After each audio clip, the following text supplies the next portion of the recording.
ऑर्गॅनिकच केलेले आणि fruit guard मुळे झालं काय, रासायनिकच्या फवारणी तुमच्या क- कळल्या या टेम्परेचर हा, मधल्या त्या स्ट्रेस कमी फवारणी आला, हो स्ट्रेस कमी आला आणि ते फळ फुगायला तुम्हाला त्रासच झाला त्रास नाही, नाही फडक्यात झाला काही. असा विषय.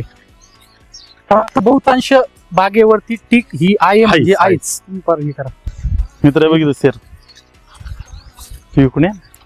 तिकडनंच येईन ना. काय झाड वाटत आहे. तू मी विकू.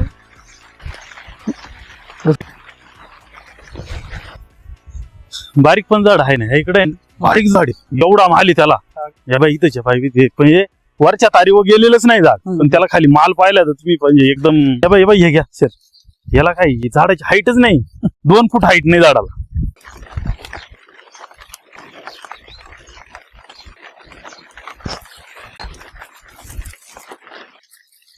पुढे सोडून पण सफरचंदला टाकल्यासारखी. कुठे बी म्हणजे बागामध्ये कुठे जरी गेले ना एकसारखाच माल आहे एकसारखी साईज मग सगळी एकसारखी ना. 18 महिन्याचा हा वाटतच नाही बाग. आणि 18 पुढच्या महिन्याच्या वर्षी तुमचे 1.5 जाळी ते 2 जाळी तुमचे हो. 200% आता कम्प्लीट 18 महिन्याच म्हणजे आजच 4 तारीख आहे 4 जानेवारीचीच लागवड आहे माझी. काय विषयच नाही बा. तिथं झाडं होती.